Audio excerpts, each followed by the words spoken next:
the Louvre. It's a symbol of our history, but there is also growing scrutiny at the lack of security at the famed museum. The museum's president and director, Laurence Descartes, has been officially summoned to appear before the Senate Culture Committee. Pourquoi? Parce que, en fait, en tant qu'objet, ils ne sont pas revendables, puisqu'ils sont connus, ils sont tracés. Il y a une minute à peine, une vidéo floue d'une audience de tribunal qui devait être un simple extrait de routine a explosé sur la scène mondiale.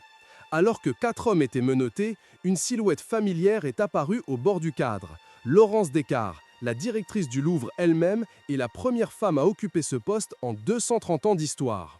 Pour le spectateur occasionnel, elle ne semblait être qu'une spectatrice. Pour les enquêteurs, ce moment fugace est devenu la clé reliant la plus haute dirigeante du musée au cambriolage.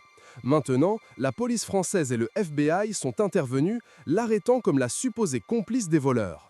Dans cette vidéo, nous allons décrypter comment une personnalité autrefois saluée pour sa transparence est devenue le cœur même de ce scandale international, et ce que cela signifie pour le musée le plus visité au monde. Restez connectés pour découvrir les rebondissements choquants qui remodèlent l'héritage du Louvre. Et si, il y a une minute à peine, une séquence de sécurité choquante d'un tribunal américain où les voleurs des joyaux de la couronne du Louvre étaient jugés, était devenue virale. Seulement cette fois, elle avait révélé quelque chose que personne n'avait vu venir. Dans le clip flou, alors que les 4 hommes sont emmenés menottés, une figure familière apparaît au bord du cadre. Laurence Descartes, la directrice du Louvre elle-même. La première femme à jamais occupé ce titre en 230 ans d'histoire du musée. Son expression est illisible. Pour l'œil non averti, elle ressemble à une spectatrice, mais pour les enquêteurs, ce moment fugace est devenu la clé d'un scandale international qui secoue désormais le monde de l'art dans ses fondements. Laurence Descartes, historienne de l'art respectée née à Paris en 1966, était connue pour son intellect raffiné et sa mission de modernisation du Louvre.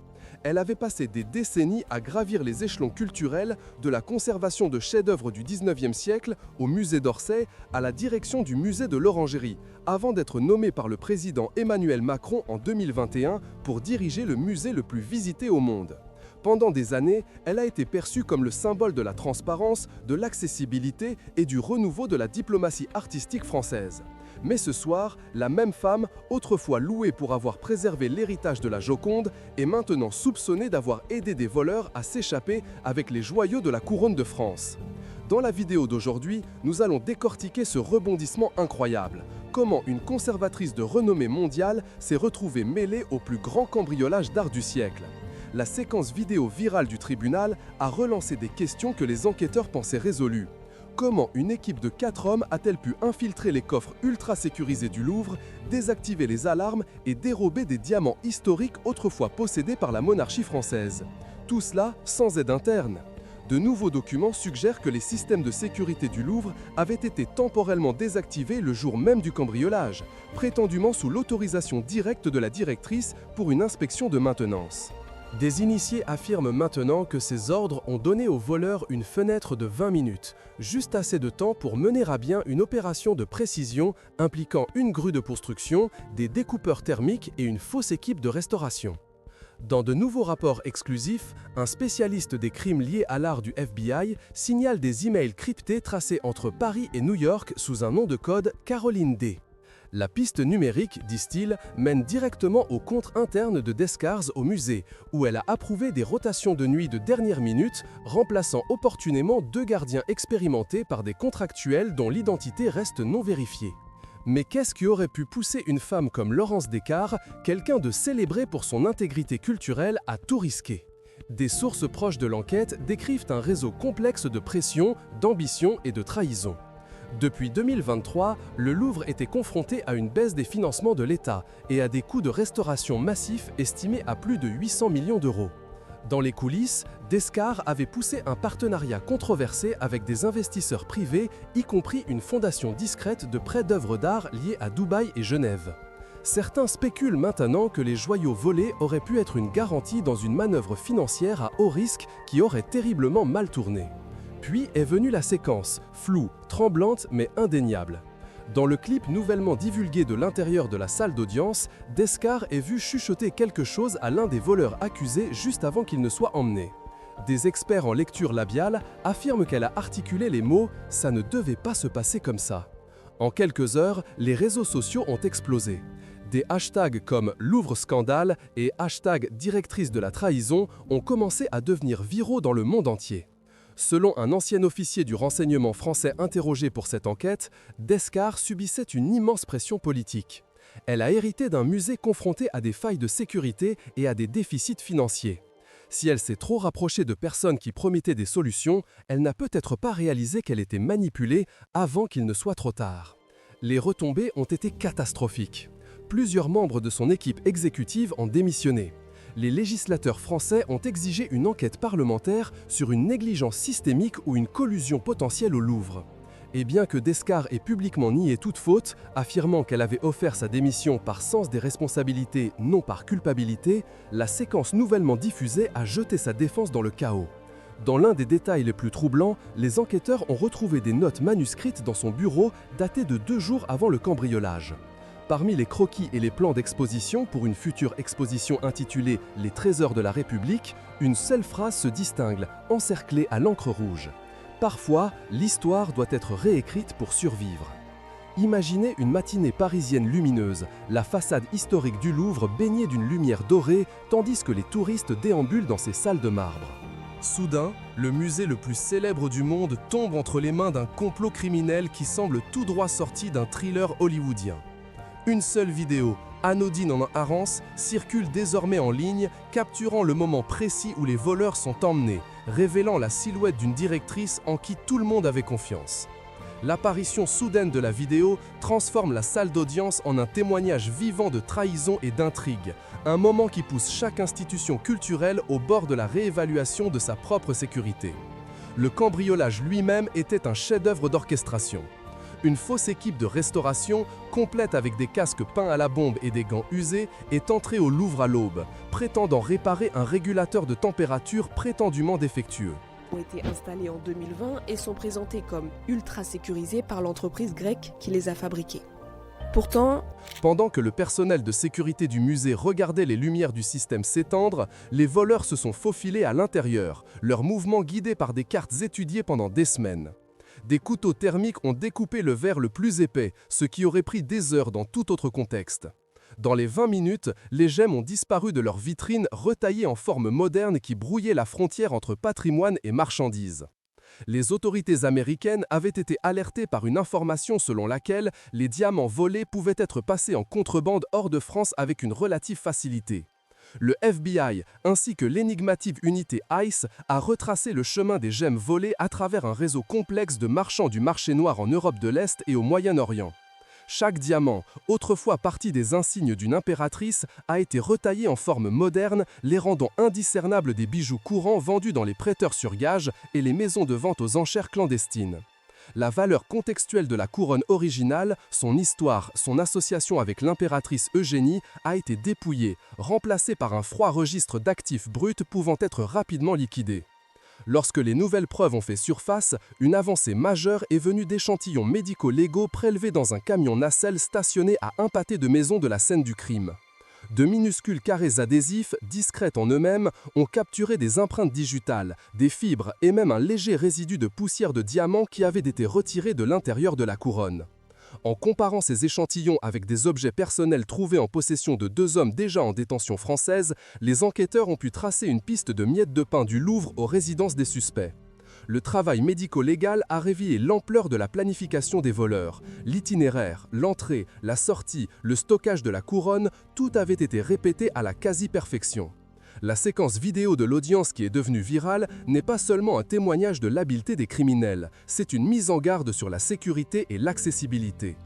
Dans la salle d'audience américaine, les agents du FBI présentent les preuves d'une manière à la fois convaincante et définitive. Les 4 hommes, autrefois considérés comme les cerveaux d'un syndicat du crime international, sont désormais traduits en justice. « Nous avons clos l'affaire », annonce un agent sévère du FBI. « Ces hommes ne menaceront plus notre patrimoine culturel. » Le juge hoche la tête, la salle d'audience exhalant un soupir de soulagement à la lecture du verdict. Le public, regardant via les retransmissions en direct, pousse un soupir de soulagement collectif, bien que la réalité du vol plane toujours. Pour comprendre l'impact total du crime, nous nous sommes tournés vers l'agent spécial du FBI à la retraite, Dave Bass. dont la décennie au sein de l'équipe des crimes artistiques a fait de lui un gardien des biens culturels par-delà les frontières. L'agent Bass, maintenant consultant chez Morgan & Morgan, offre une perspective qui relie l'application de la loi et le besoin urgent de protéger le patrimoine commun de l'humanité. Quand il a entendu parler du raid du Louvre pour la première fois, il a été stupéfait. Voir une opération de cette envergure réussir dans un lieu aussi vénéré que le Louvre a été un choc, dit-il. Il marque une pause, ses yeux reflétant le poids de l'histoire de l'institution.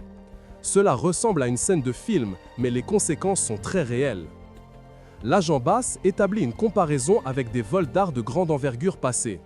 Le raid du Louvre a été répété avec une attention méticuleuse aux détails, explique-t-il. L'équipe est entrée pendant une foule animée, ce qui est un choix rare pour un crime de cette nature. Leur timing suggère qu'ils connaissaient les rythmes quotidiens du musée sur le bout des doigts. Il ajoute que la précision de la découpe du verre renforcée, la rapidité de l'extraction et la dissimulation parfaite des joyaux indiquent une opération hautement coordonnée. Interrogé sur le sort des artefacts volés, l'agent Bass reste prudemment optimiste. Une fois retirés, les objets culturels sont souvent soigneusement emballés et cachés dans des lieux difficiles d'accès pour les forces de l'ordre, dit-il. Il souligne que la valeur intrinsèque des artefacts culturels dépasse leur valeur monétaire. Ce sont des symboles d'identité, d'histoire et de mémoire collective. Le vol d'une couronne qui ornait autrefois la tête de l'impératrice Eugénie n'est pas seulement une perte de métal précieux, mais une rupture d'un lien tangible avec une époque charnière de l'histoire de France. L'absence de la couronne de la vue du public a un effet dissuasif sur l'avenir du musée et sur le patrimoine culturel qu'il protège. La clôture de l'affaire devant les tribunaux a des implications plus larges sur la manière dont les musées aborderont la sécurité à l'avenir. Quand une institution aussi emblématique que le Louvre devient une cible, cela force à réévaluer l'équilibre entre accessibilité et protection, fait remarquer l'agent Bass.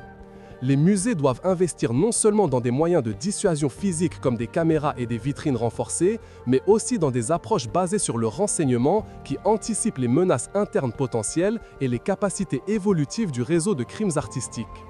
Ces mots résonnent à travers le monde, appelant à un système de sécurité dynamique qui s'adapte aux nouvelles techniques et utilise les réseaux de renseignement pour prévenir les attaques.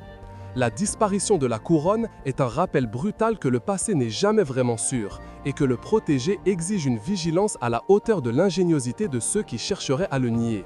Les deux hommes en détention française sont désormais au cœur d'un vaste récit d'enquête qui s'étend à travers les frontières, le temps et l'essence même de la gestion culturelle. L'histoire continue et le monde observe les pièces de ce puzzle sans précédent s'assembler, espérant que les leçons tirées sauvegarderont les trésors qui définissent notre passé collectif. L'écho de cette brève séquence d'audience a résonné bien au-delà des murs du musée, une ondulation qui a atteint tous les recoins du réseau policier mondial. Si le premier élan de curiosité publique avait déjà suscité un colmatage immédiat des angles morts, nouvelles caméras, détecteurs de mouvements supplémentaires, ce n'était que la surface. Les couches plus profondes où les voleurs et leurs complices tissent une tapisserie clandestine d'entreprises de sécurité privée, de bijoutiers internationaux et de spécialistes du retaillage clandestin exigeaient une approche méticuleuse et multidisciplinaire. Dans les jours qui ont suivi, les policiers français et les agents du FBI ont agi de manière coordonnée. Le personnel du musée déclenche l'alerte à 9h37. Chaque étape étant éclairée par des données médico-légales, la cyberintelligence et, de manière inattendue, par une communauté de médias sociaux de base qui s'était transformée en une équipe d'évaluation des menaces en temps réel. Le sceau trouvé sous le bassin en pierre orné du Louvre, un débris apparemment trivial, a livré une mine d'or de preuves. Les analystes ont extrait des empreintes digitales minuscules, des fibres capillaires et une faible odeur métallique qui adhérait à l'intérieur du sceau. Chaque échantillon a été comparé à une base de données croissante de signatures criminelles connues, révélant un schéma de contact répété avec des consultants en sécurité privée. La conclusion était frappante. Les voleurs n'avaient pas agi seuls. Ils avaient attiré, ou du moins coordonné, des initiés qui possédaient une connaissance intime des routines des gardes et des plannings de surveillance. Au cœur de cette opération se trouvaient les 4 individus qui avaient été appréhendés aux États-Unis. Leur capture, un cas rare de cambriolage transnational ayant entraîné des arrestations transfrontalières, a souligné la portée mondiale du réseau du marché noir.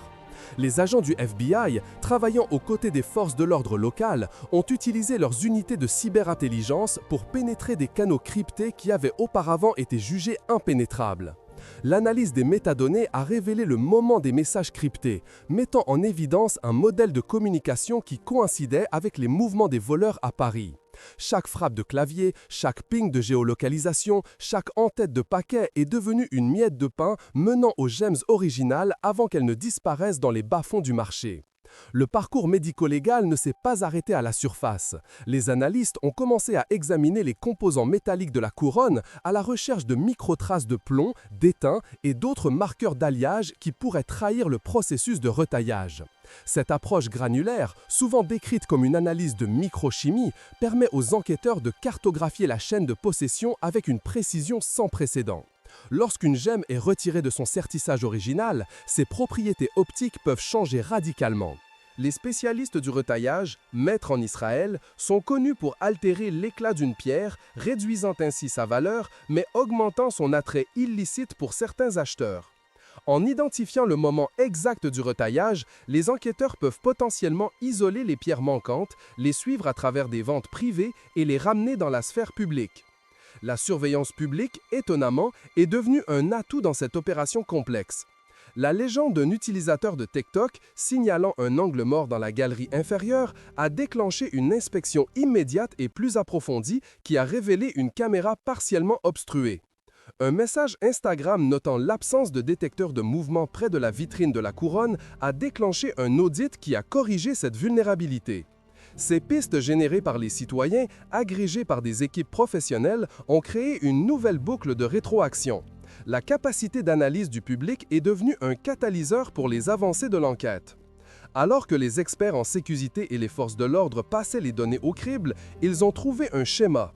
Chaque mention d'angle de caméra, de routine de garde ou de faille architecturale est devenue une piste potentielle.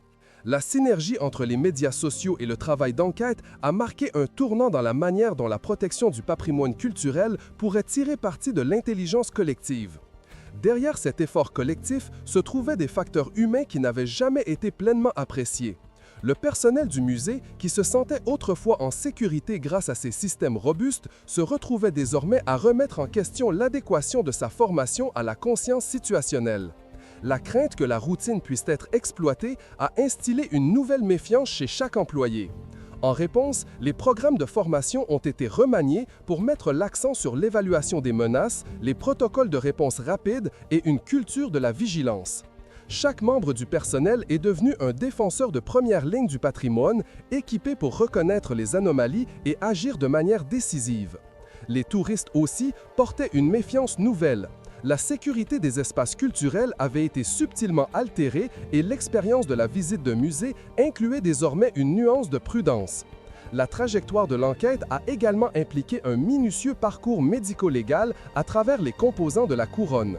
Les analystes, équipés d'outils capables de détecter des microtraces de métal, ont commencé à reconstruire la chaîne de possession.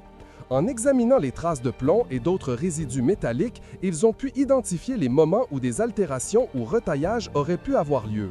Cette approche granulaire offrait un potentiel de localisation des pierres manquantes avant qu'elles se dispersent au-delà de toute récupération. Pourtant, de telles enquêtes sont minées par des complexités éthiques. La coopération avec les entreprises de sécurité privée et les bijoutiers, des entités qui peuvent posséder des connaissances involontaires des mouvements des voleurs, exige un équilibre délicat entre confiance et responsabilité légale. L'établissement d'un cadre de coopération peut accélérer la récupération des artefacts perdus et dissuader de futures activités criminelles. L'effet d'entraînement sur la dynamique du marché noir ne peut être sous-estimé. Autrefois à l'aise d'opérer dans l'ombre, les voleurs de bijoux et leurs complices voient désormais les transactions à faible risque fortement surveillées. Le contrôle accru a entraîné un déplacement vers des formes d'échange plus clandestines, souvent réalisées via des communications cryptées. Ces canaux, autrefois considérés comme sécurisés, sont désormais décortiqués par des unités de cyberintelligence qui traquent les métadonnées, les géolocalisations et les empreintes numériques. La réponse mondiale des forces de l'ordre a adopté une approche plus sophistiquée, employant une combinaison de travail de détective traditionnel et de technologies de pointe pour pénétrer les couches de secrets sur lesquelles prospère le marché noir. La dimension transnationale de l'affaire est d'autant plus soulignée par l'implication du FBI. 4 des voleurs ont été arrêtés aux États-Unis, un rappel brutal à quel point la menace est véritablement interconnectée. Les efforts coordonnés entre les agences fédérales et locales ont conduit au déploiement d'analystes médico-légaux, capables de passer au crible des modèles complexes.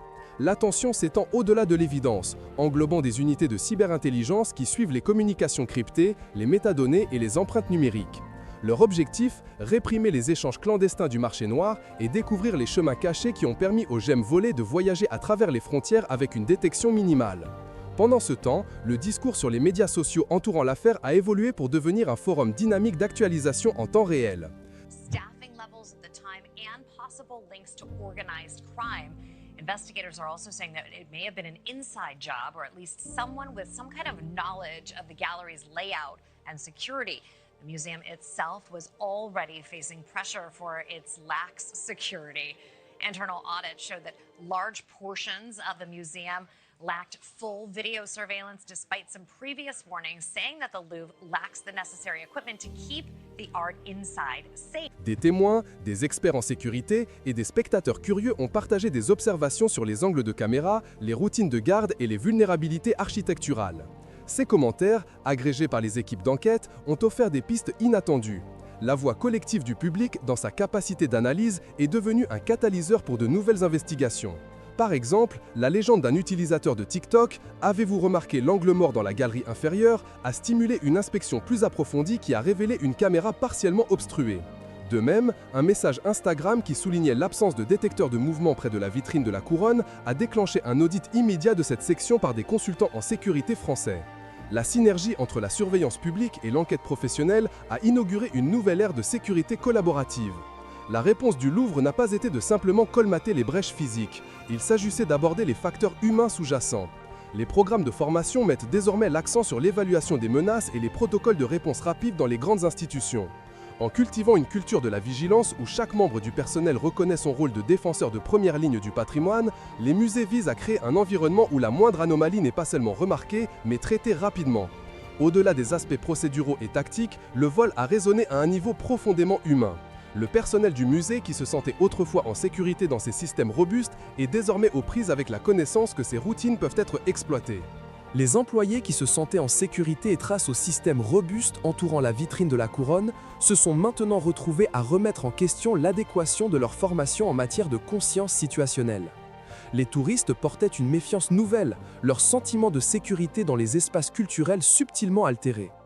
La réponse du Louvre n'a pas été de simplement colmater les brèches physiques, il s'agissait d'aborder les facteurs humains sous-jacents.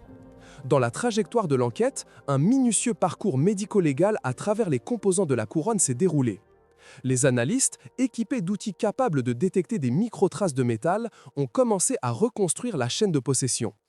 En examinant les traces de plomb et d'autres résidus métalliques, ils ont pu identifier les moments où des altérations ou retailles auraient pu avoir lieu. Ces analyses granulaires offraient le potentiel de localiser les pierres manquantes avant qu'elles ne se dispersent au-delà de toute récupération. Pourtant, de telles enquêtes sont minées par des complexités éthiques. La coopération avec les entreprises de sécurité privée et les bijoutiers, des entités qui peuvent posséder des connaissances involontaires des mouvements des voleurs, exige un équilibre délicat entre confiance et responsabilité légale. L'établissement d'un cadre de coopération peut accélérer la récupération des artefacts perdus et dissuader de futures activités criminelles. Le contrôle accru des entreprises de sécurité privée et des bijoutiers a également modifié les tactiques du marché noir. Plus l'environnement est surveillé, plus le réseau recourt à des échanges clandestins, souvent menés via des communications cryptées. Ces canaux, autrefois considérés comme sécurisés, sont désormais décortiqués par des unités de cyberintelligence qui traquent les métadonnées, les géolocalisations et les empreintes numériques. La réponse mondiale des forces de l'ordre a adopté une approche plus sophistiquée, employant une combinaison de travail de détective traditionnel et de technologies de pointe pour pénétrer les couches de secrets sur lesquelles prospère le marché noir. L'arc narratif de l'histoire prend un tournant décisif, alors que les enquêteurs tracent un schéma de messages cryptés menant à une entreprise de sécurité privée qui avait été contractée par le musée pour une rénovation ostensiblement de routine. Le responsable de liaison de l'entreprise, qui entretenait des contacts étroits avec les voleurs, avait organisé une logistique permettant aux voleurs d'accéder à la galerie inférieure. Ce responsable, opérant sous le prétexte de mise à jour de sécurité de routine, est devenu un canal pour que les voleurs se déplacent à travers les angles morts du musée, faisant de lui un acteur essentiel du succès du cambriolage. À la lumière de ces révélations, les forces de l'ordre ont intensifié leur concentration sur les acteurs du secteur privé qui jouent un rôle dans la protection du patrimoine culturel. Elles examinent désormais les contrats, surveillent les communications du personnel et appliquent des protocoles de vérification plus stricts. Ce changement souligne la nécessité de sauvegarder non seulement les actifs physiques, mais aussi les processus qui les protègent. L'impact sur la perception de la valeur par le marché est également significatif. La capacité des spécialistes du rétaillage à modifier les propriétés optiques d'une pierre, réduisant ainsi sa valeur, rend les gemmes volées attrayantes pour certains acheteurs qui privilégient la nouveauté à l'authenticité. La volonté du marché d'accepter ces gemmes retaillées, même à un prix inférieur, alimente la capacité des voleurs à tirer profit de chaque cambriolage. Les enquêteurs doivent donc équilibrer les incitations économiques qui motivent les voleurs face à la valeur culturelle et historique des artefacts, élaborant des stratégies qui ciblent à la fois les motivations financières du marché noir et le frisson psychologique des voleurs. L'effort coordonné et transnational pour récupérer les pierres perdues a culminé dans une opération conjointe combinant renseignements de terrain, analyse médico-légale et cyberpistage. La police française, avec le soutien du FBI, a réussi à démanteler le réseau de voleurs, à localiser plusieurs des gemmes volées et à identifier le responsable de liaison de la sécurité privée qui a facilité leur mouvement. L'élimination de ce responsable de l'équation a non seulement empêché tout accès ultérieur aux zones vulnérables du musée, mais a également envoyé un message clair. Les initiés qui collaborent avec des éléments criminels sont soumis à un examen rigoureux et à des répercussions légales rapides. Les enquêteurs doivent donc intensifier leur concentration sur les acteurs du secteur privé qui jouent un rôle dans la protection du patrimoine culturel, examinant les contrats, surveillant les communications du personnel et appliquant des protocoles de vérification plus stricts. Cette vigilance accrue souligne la nécessité de protéger non seulement les actifs physiques eux-mêmes, mais aussi les processus administratifs et opérationnels qui les protègent. En tissant ensemble la science médico-légale, le cyberpistage, l'examen des initiés et le renseignement engagé par le public, les enquêteurs ont démantelé le réseau des voleurs et sécurisé plusieurs des gemmes volées. En fin de compte, l'affaire a éclairé un nouveau paradigme. La préservation du patrimoine culturel exige un écosystème de mesures de sécurité rigoureuses, une formation continue du personnel, une surveillance générée par la communauté et une coopération solide avec les forces de l'ordre au-delà des frontières, garantissant que le patrimoine commun du monde est protégé même lorsque des réseaux obscurs tentent de l'éroder.